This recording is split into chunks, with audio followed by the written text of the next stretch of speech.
धनबाद के कोयला नगर नेहरू कॉम्प्लेक्स परिसर में लोक जनशक्ति पार्टी रामविलास द्वारा जन आक्रोश रैली का आयोजन किया गया, जिसमें केंद्रीय मंत्री सपाटी अध्यक्ष चिराग पासवान शामिल हुए। वहीं मंच में राष्ट्रीय अध्यक्ष चिराग पासवान के साथ साथ प्रदेश अध्यक्ष वीरेंद्र प्रधान, झारखंड के प्रभारी सह जमुई सांसद अरुण भारती, खगड़िया सांसद राजेश वर्मा, आशा राय पासवान, प्रदेश अध्यक्ष महिला मोर्चा समेत स्थानीय नेताओं के अलावा हजारों कार्यकर्ता कार्यक्रम में उपस्थित हुए। वहीं मौके पर राष्ट्रीय अध्यक्ष चिराग पासवान ने मीडिया से बातचीत में ये स्पष्ट कर दिया है कि राज्य इकाई तय करेगी कि आगामी विधानसभा का चुनाव पार्टी गठबंधन के साथ लड़ेगी या फिर अकेले चुनाव में जाएगी।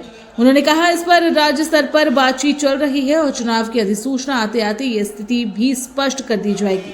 वर्तमान सरकार पर कटाक्ष करते हुए उन्होंने कहा कि वर्तमान सरकार में मुख्यमंत्री को भ्रष्टाचार के आरोप में जेल जाना पड़ा। इससे राज्य को देश के सामने शर्मसार होना पड़ा और अब झारखंड की जनता ने राज्य में बदलाव का मन बना लिया है। अब राज्य में बदलाव होकर रहेगा। चुनाव के बाद सरकार बदलेगी, जिसमें हमारी पार्टी की अहम भूमिका होगी।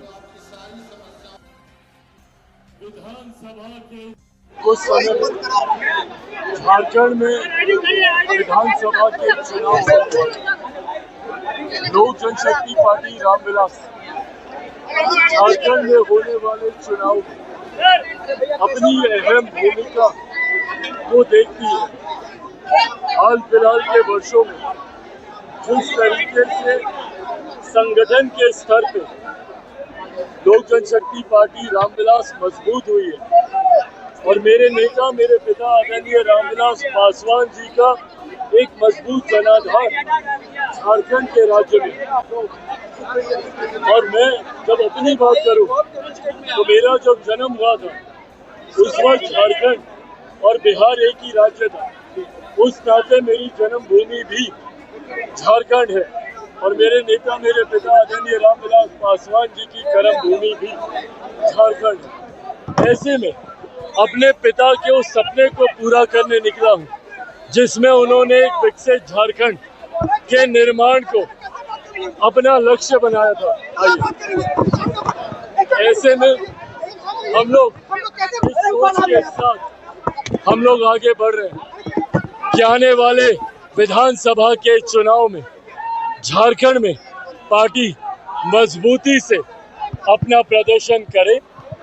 चुनाव इससे पहले कि आप लोग पूछें कि गठबंधन में लड़ेंगे या अकेले, ये राज्य इकाई को इसका फैसला करना है कि गठबंधन में चुनाव या अकेले। राज्य स्तर पर अभी बातचीत चल रही है। मैं मानता हूं कि लोकसभा नोटिफिकेशन आते आते तक ये परिस्थिति भी स्पष्ट हो जाएगी कि हम लोग गठबंधन में लड़ेंगे या अकेले चुनाव लड़ेंगे। ये तमाम बातें फिलहाल गठबंधन के भीतर चल रही हैं। मैं गठबंधन की मर्यादा को तोड़ूंगा कि कोई भी चर्चा अगर मैं सार्वजनिक तौर पर पहले करूं, एक बार गठबंधन के भीतर ये चर्चाएं हो जाए, ये तमाम जानकारी उसके बाद साझा की जाएगी।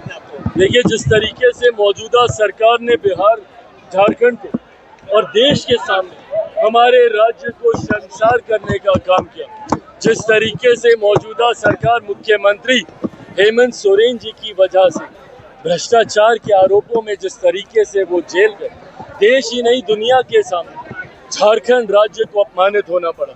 ऐसे में झारखंड के लोगों ने बदलाव का मन बना लिया है। ये बात तय है कि चुनाव परिणामों के बाद बिहार, झारखंड में एक नई सरकार बनेगी, इसमें कहीं कोई संदेह नहीं है और उस सरकार में लोक जनशक्ति पार्टी रामविलास की एक अहम भूमिका है। जांच का विषय है। आने वाले समय में ये भी तय हो जाएगा कि कौन कितना पानी में है। ये फिलहाल पार्टी का मंच है।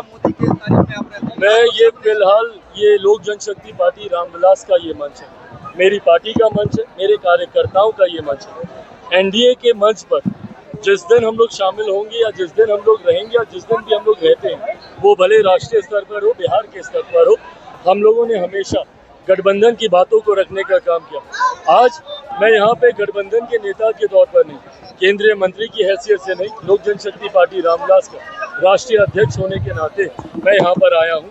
मैंने अपने नेता की बातों को यहाँ पे रखा, हमारे लोक जनशक्ति पार्टी के हमारे संस्थापक, हमारे नेता, हमारे आदरणीय रामविलास पासवान जी के कार्यों को जनता के बीच रखने का काम किया और पार्टी की नीतियों को यहाँ पर रखने का काम किया, क्योंकि ये पार्टी का मंच था।